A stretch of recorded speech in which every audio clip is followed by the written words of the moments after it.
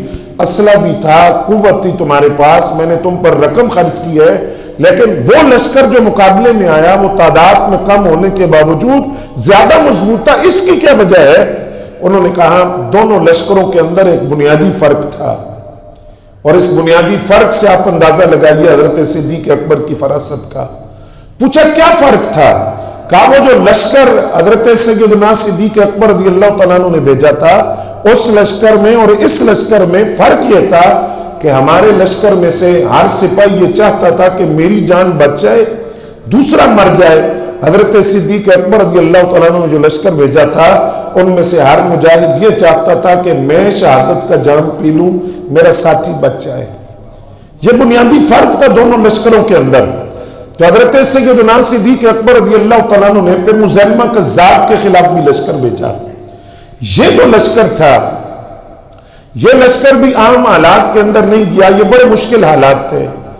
آپ اب تصور کریں کہ چاروں طرف فتنے، صحابہ کو نبی علیہ السلام کے وصال کا غم بھی ہے، وہ جدائی کا غم بھی ہے، دوسری طرف مرتدین کا فتنہ ہے، مانعین زکوٰۃ کا مسئلہ ہے، لشکر اسامہ کی روانگی کا مسئلہ تھا۔ ان سارے مسائل کے اندر ایک لشکر بھیجنا اور 40,000 کی فوج کے مقابلے میں بھیجنا، یہ بہت بڑی آزمائش تھی۔ لیکن حضرت سیدنا صدیق اکبر رضی اللہ تعالیٰ عنہ نے حضرت خالد بن ولید رضی اللہ تعالیٰ عنہ کی قیادت میں اس لشکر کو روانہ کیا، اور جب روانہ کیا تو جو لفظ آپ نے ارشاد فرمائے، یعنی آپ نے اس بات کی طرف اشارہ کیا کہ جنگیں تو تم نے اس سے پہلے بھی لڑی ہیں لیکن ایسی جنگ تم نے پہلے نہیں لڑی ہوگی، لہذا آپ نے اعلان کیا، فرمایا مدینہ طیبہ کے اندر مجھے کوئی مرد نظر نہ آئے، تمام نکلو، احد والے بھی نکلو۔ اور بدری صحابہ کے بارے میں یہ فیصلہ ہوا تھا کہ بدری صحابہ کو اب کسی مہم میں نہیں بھیجیں گے، وہ امت کے لیے تبرک ہے، لیکن ان کے لیے بھی حضرت صدیق اکبر رضی اللہ تعالیٰ عنہ نے فرمایا کہ بدری صحابہ بھی جائیں گے، مسئلہ عام ہے، وہ بھی جائیں گے، اور اسی طرح خواتین جانا چاہیں تو وہ بھی جائیں گی۔ اور یہ تاریخ تحفظ ختم نبوت کی پہلی جنگ، جس کو جنگ یمامہ کہتے ہیں، یہ جنگ یمامہ لڑی گئی، لشکر حضرت صدیق اکبر رضی اللہ تعالیٰ عنہ نے بھیجا تھا۔ اب یہ لشکر گیا، حضرت صدیق اکبر رضی اللہ تعالیٰ عنہ کی پل پل کی خبر بھی دی جا رہی ہے، اور آپ باقاعدہ رہنمائی بھی کرتے ہیں خط و کتابت کے ذریعے، اور ان کو ہدایات بھی دیتے ہیں۔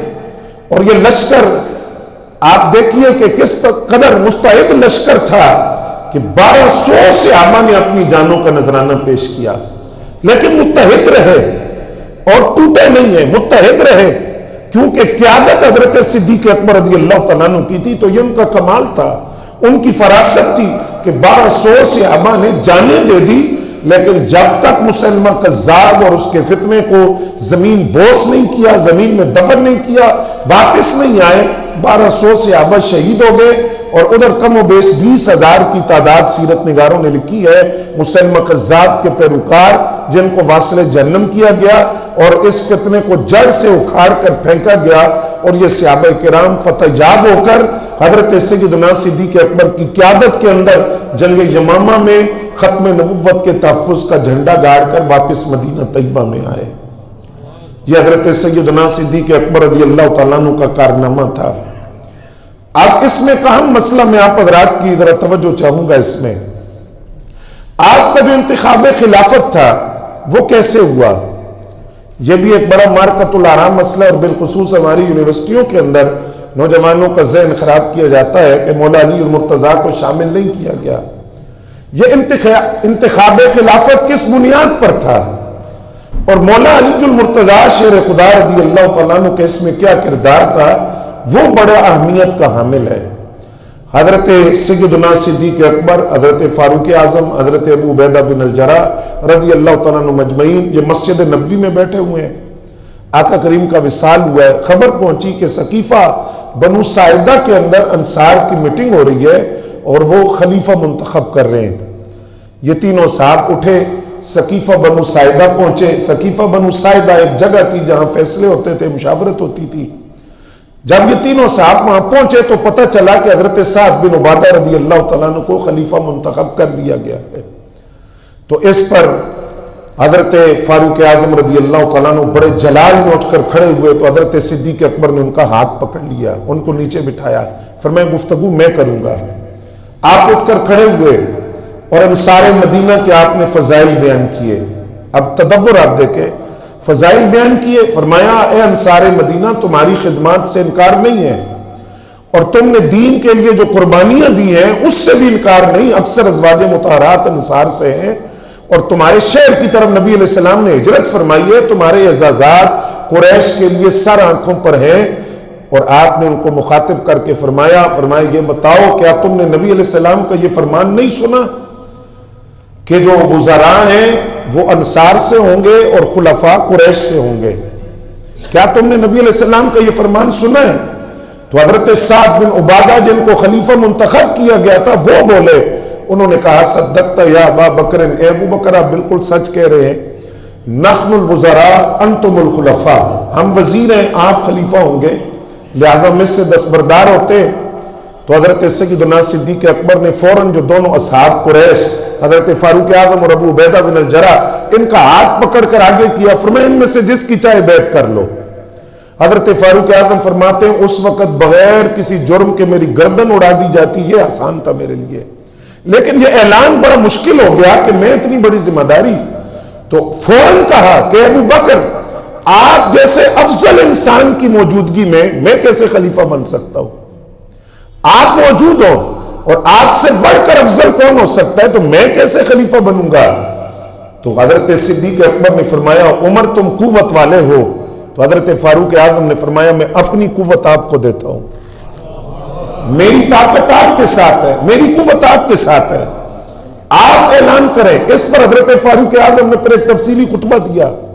اس خطبے کے بعد سقیفہ بنو ساعدہ کے اندر جو انصار مدینہ موجود تھے جن کی میٹنگ ہوئی تھی، انہوں نے فوراً اٹھ کر حضرت صدیق اکبر کے ہاتھ پر بیعت کر لی۔ اس کو کہتے ہیں بیعت خاصہ، یہ چند افراد کی بیعت تھی۔ اس کے بعد مسجد نبوی شریف میں اکٹھ ہوا جہاں پر دیگر صحابہ بھی موجود تھے، خود مولا علی المرتضیٰ بھی موجود تھے۔ اس پر حضرت صدیق اکبر رضی اللہ تعالیٰ عنہ کی مولا علی سے ملاقات بھی ہوئی، اور مولا علی المرتضیٰ رضی اللہ تعالیٰ عنہ نے حضرت صدیق اکبر سے یہ بات کہی کہ اللہ کی قسم، اللہ نے جو آپ کو فضیلتیں دی ہیں ہم نے کبھی بھی اس سے حسد نہیں کی، اور ہم یہ بات جانتے ہیں کہ آپ امت میں سب سے افضل ہے، میں آپ کی بیعت کروں گا۔ اس پر حضرت صدیق اکبر رضی اللہ تعالیٰ عنہ رونے لگ گئے، اور اسی موقع پر آپ نے جو جملہ ارشاد فرمایا کہ علی اللہ کی قسم مجھے اپنے رشتہ داروں سے اتنی محبت نہیں جتنی میں رسول اللہ کی آل بیت سے محبت کرتا ہوں۔ اس کے بعد مسجد کے اندر مولا علی المرتضیٰ نے حضرت صدیق اکبر کے ہاتھ میں ہاتھ دے کر بیعت کی، اور ساتھ یہ اعلان کیا، یہ لفظ ہے، یہ جو آج بدعقیدہ لوگ ہیں یہ اپنی موت آپ مریں گے ان لفظوں کی وجہ سے، یہ لفظ ہے مولا علی کے کہ ہم نے آپ کو اپنی دنیا کا امام اس لیے بنایا کہ کہ نبی علیہ السلام نے اپنی یات طیبہ میں آپ کو ہمارے دین کا امام بنایا تھا. تو جب مصلی پہ آپ کو کھڑا کر دیا تو فضیلت کے لیے اور کیا دلیل چاہیے؟ تو لہٰذا ہم نے آپ کو اپنے دین کا بھی امام مانا تھا, دنیا کا بھی امام مانا. اور پھر وہی جملہ جو بالکل میں نے ابتدا میں عرض کیا, جب آپ نے فرمایا کہ میری بیعت نہ کرو اور کسی کی کر لو, تو مولا علی المرتضیٰ اٹھ کر کھڑے ہو گئے. آپ نے تلوار نکال لی, تلوار نکال کر فرمایا کون بیعت توڑنا چاہتا ہے؟ فرمایا اے ابو بکر, نہ ہم بیعت توڑیں گے نہ توڑنے دیں گے کسی کو. آپ کو افضل نہ سمجھتے تو ہم آپ کی بیعت ہی نہ کرتے. آپ کی بیعت ہی اس لیے کی ہے کہ آپ افضل ہیں. یہ خلافت کا انتخاب اس طریقے پر ہوا, اور سقیفہ بنو ساعدہ کے اندر جو ہوا وہ میں نے آپ کے سامنے رکھ دیا. اب یہاں ایک سوال ذہنوں میں ڈالا جاتا ہے کہ مولا علی المرتضیٰ نے یہ جملہ کہا کہ اتنی جلدی کیا تھی؟ حضرت صدیق اکبر سے یہ کہا کہ جلدی کیا تھی؟ نبی علیہ السلام کی تدفین ہو جاتی تو خلافت کا انتخاب ہو جاتا. انہوں نے انکار نہیں کیا, سوال کیا تھا کہ جلدی کیا تھی, اور جلدی کی وجہ میں نے عرض کر دی کہ انصار مدینہ کی وہ میٹنگ تھی جو سقیفہ بنو ساعدہ میں ہو رہی تھی. اس سے خطرہ تھا کہ انصار اور قریش آپس میں ٹکرا نہ جائیں اور آپس میں لڑائی شروع نہ ہو جائے. لہٰذا فوری طور پر حضرت صدیق اکبر کی خلافت کا اعلان کیا گیا, جس کو انصار نے قبول کیا. انصار میں سے ایک مشورہ یہ بھی دیا گیا کہ خلیفہ دو ہو جائیں, ایک انصار سے ہو ایک قریش سے ہو. انصار مدینہ جو مدینہ طیبہ میں رہتے ہیں اور قریش جو مکہ سے ہجرت کر کے آئے تھے. تو اس پر حضرت فاروق اعظم کا ایک جملہ, جس پر صحابہ کہتے ہیں بڑی تدبر والا جملہ تھا, ایک جملے نے مسئلہ حل کر دیا. آپ نے فرمایا ایک نیام میں دو تلواریں نہیں رہ سکتی. اگر دو خلیفہ ہوں گے, ایک فیصلہ اور کرے گا دوسرا اور کرے گا, تو یہ تو مسئلہ خراب ہو جائے گا. تو اس پر انصار مدینہ نے اس بات کو سمجھا, اور حضرت سعد بن عبادہ کے یہ لفظ کہ ابو بکر آپ نے سچ کہا, نحن الوزراء انتم الخلفاء, ہم وزیر ہیں آپ خلیفہ ہوں گے, ہم آپ کے ساتھ چلیں گے. 2.5 سالوں کے اندر بھی, اس کے بعد دور فاروقی, دور عثمان غنی, دور علی المرتضیٰ, انصار مدینہ ساتھ شریک رہے. تاریخ کے کسی ایک صفحے پر بھی کوئی ایسی بات نہیں کہ کہیں انصار مدینہ نے خلفائے راشدین کی مخالفت کی ہو. وہ ایک غلط فہمی تھی جو دور ہو گئی. اس کے بعد مسئلہ حل ہو گیا, حضرت صدیق اکبر رضی اللہ تعالیٰ عنہ خلیفہ بن گئے. اب آپ ہی خلیفہ کیوں بنے؟ آپ ہی کا انتخاب خلافت کے لیے کیوں کیا گیا؟ یا ہم نے دو باتیں سمجھنی ہیں. پہلی بات, نبی علیہ السلام کے اشارات, ان اشارات کی روشنی کے اندر صحابہ یہ بات جانتے تھے کہ حضرت صدیق اکبر رضی اللہ تعالیٰ عنہ اس امت کی قیادت کریں گے وصال رسول کے بعد. اب پہلا اشارہ سنیے. ایک خاتون نبی علیہ السلام کی خدمت میں حاضر ہوئی. انہوں نے ایک مسئلہ نبی علیہ السلام سے دریافت کیا. آپ نے فرمایا کل آنا, یا یہ لفظ فرمائے کہ پھر کبھی آنا. اس خاتون نے آقا کریم سے سوال کیا کہ میں دوبارہ ہوں, آپ سے ملاقات نہ ہو تو پھر کس سے ملوں؟ تو نبی علیہ السلام نے فرمایا کہ مسئلہ ابو بکر سے پوچھ لینا, اگر میں نہ ملوں تو ابو بکر سے مل لینا. ایک یہ روایت. دوسری روایت, مسجد نبوی شریف کی بنیادوں کے اندر پتھر رکھے گئے. پہلا پتھر نبی علیہ السلام نے خود رکھا, دوسرا حضرت صدیق اکبر رضی اللہ تعالیٰ عنہ کو بلایا گیا, پھر حضرت فاروق اعظم, پھر حضرت عثمان غنی, پھر مولا علی. اسی ترتیب کے ساتھ پتھر رکھوائے. پھر تیسری روایت, اور یہ روایت بھی مولا علی المرتضیٰ کی ہے. مولا علی المرتضیٰ شیر خدا رضی اللہ تعالیٰ عنہ فرماتے ہیں نبی علیہ السلام کے پاس ایک صاحب آئے, ان سے آقا کریم نے کوئی چیز خریدی, قیمت کے لیے وقت طے ہوا کہ تم بعد میں آنا, میں قیمت دے دوں گا. جب وہ جانے لگا تو مولا علی المرتضیٰ فرماتے ہیں میں نے اس سے کہا جاؤ سرکار سے پوچھ کر آؤ کہ اگر میں آؤں اور آپ موجود نہ ہوں تو پھر قیمت کون دے گا, تاکہ وہ ترتیب پتہ چل جائے کون دے گا قیمت. تو وہ صاحب گئے تو نبی علیہ السلام نے فرمایا میں اگر موجود نہ ہوں تو ابو بکر سے لے لینا. کس سے لینا؟ ابو بکر سے لے لینا. وہ صاحب واپس آئے, انہوں نے مولا علی المرتضیٰ کو یہ بات بتائی تو مولا علی المرتضیٰ شیر خدا رضی اللہ تعالیٰ عنہ نے فرمایا ایک مرتبہ پھر جاؤ اور پھر نبی علیہ السلام سے یہ سوال کرو کہ اگر ابو بکر موجود نہ ہوئے تو پھر کس سے لینی ہے؟ نبی علیہ السلام نے فرمایا میں بھی نہ ہوں, ابو بکر بھی نہ ہوں تو عمر سے لے لینا. پھر آئے مولا علی کو خبر دی، آپ نے فرمایا پھر جاؤ پوچھو، اگر عمر بھی نہ ہو پھر کس سے لینی ہے؟ نبی علیہ السلام نے فرمایا میں موجود نہ ہوں، ابو بکر بھی نہ ہو، عمر بھی نہ ہو، عثمان سے لے لینا۔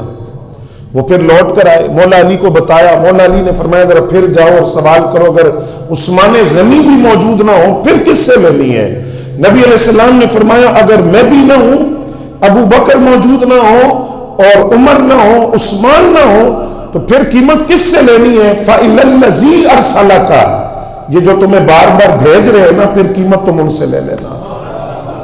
فَإِلَى الَّذِي أَرْسَلَكَ، یہ جنہوں نے تمہیں بھیجا ہے بار بار جو سوال پوچھ رہے ہیں، پھر قیمت تم ان سے لینا۔ تو اس کے بارے میں محدثین کرام نے لکھا یہ اصل میں ترتیب خلافت بیان کی جا رہی ہے، خلافت کی ترتیب بیان کی جا رہی ہے۔ اب یہاں میں تھوڑی سی توجہ آپ کی چاہوں گا، آج جو غلط فہمی پھیلائی جا رہی ہے، اور میں بڑی معذرت سے اگر کوئی سخت لفظ بولوں تو اس پر میں پیش کی معذرت بھی آپ سے چاہتا ہوں، یہ اہل سنت کے عقائد کے اندر رکھنا ڈالنے کی کوشش کی جا رہی ہے، اور بڑے میٹھے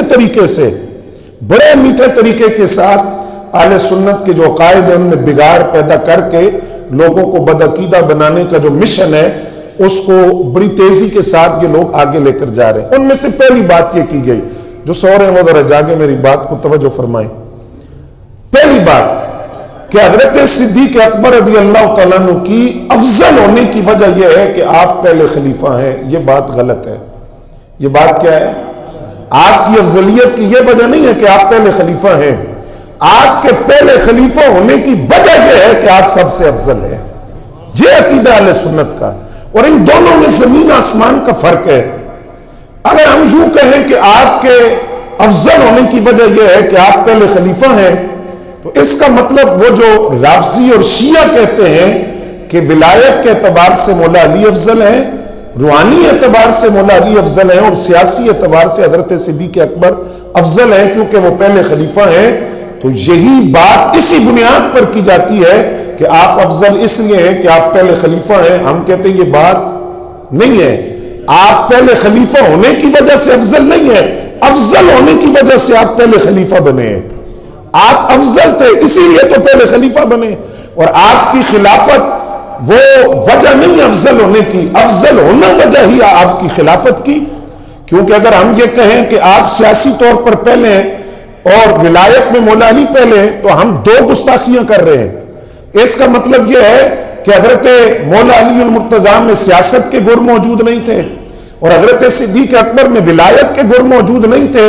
آپ بتائیے کہ جن کو سرکار خود مسلح پہ کھڑا کرے ان میں ولایت نہیں تھی، ان میں روحانیت نہیں تھی۔ جن کو مسلح پہ کھڑا کر کے صحابہ کا امام بنایا گیا، تو یہ بات آپ کے ذہنوں میں ہونی چاہیے۔ یہ آج امت کے اندر غلط فہمی پھیلائی جا رہی ہے، یہ بات بالکل آپ ذہن میں رکھیے گا کہ آپ خلیفہ ہونے کی وجہ سے افضل نہیں ہیں، افضل ہونے کی وجہ سے آپ خلیفہ بنے ہیں۔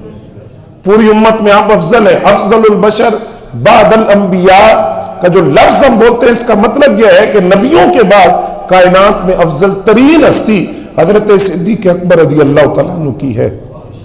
اب اس پر کچھ میں دلائل عرض کرنا چاہتا ہوں، امید ہے کہ آپ ان کو توجہ سے سماعت فرمائیں گے۔ ان سے قبل ایک وضاحت اور، مجھے ایک صاحب نے کہا کہ آپ افضلیت صدیق اکبر رضی اللہ تعالیٰ عنہ کی بات زیادہ اس لیے کرتے ہیں، یا جو دیگر علماء کرتے ہیں، ہمارے اکابرین کرتے ہیں بات، وہ اس لیے کرتے ہیں کہ وہ نقشبندی مجددی ہیں اور ان کی جو طریقت کے امام ہیں وہ حضرت صدیق اکبر ہیں، لہذا وہ افضلیت صدیق اکبر کی بات کرتے ہیں۔ تو پہلی بات تو میں نے اس سے یہ کہی کہ اللہ کا شکر ہے کہ تم نے مجھ سے سوال کیا، کیونکہ میں نقشبندی نہیں ہوں، میں چشتی ہوں اور میں چشتی سلسلے میں بیعت ہوں۔ تو پہلی بات کا ربط تو یہی سے ہو گیا کہ صرف نقشبندی بات کرتے ہیں۔ دوسری بات، یہ بات عقیدت کی نہیں ہے، یعنی کوئی بندہ یہ کہے کہ کوئی نقشبندی ہے تو وہ اس لیے افضلیت صدیق اکبر کی بات کرتا ہے، یعنی عقیدت کی وجہ سے کرتا ہے۔ اعلیٰ حضرت فرماتے ہیں افضلیت صدیق اکبر کا مسئلہ عقیدت سے تعلق نہیں رکھتا، عقیدے سے تعلق رکھتا ہے، یہ عقیدے کا مسئلہ ہے۔ لہٰذا یہ تفریق نہیں ہے کہ نقشبندی ہے تو اس لیے کرتا ہے۔ نقشبندی ہو، چشتی ہو، سروردی ہو، قادری ہو، کسی بھی سلسلے سے تعلق رکھتا ہے، اس کے سنی ہونے کے لیے شرط ہے کہ وہ افضلیت صدیق اکبر کا عقیدہ رکھے، ورنہ وہ سنی نہیں ہے۔ افضلیت صدیق اکبر کا عقیدہ نہیں تو سنی نہیں۔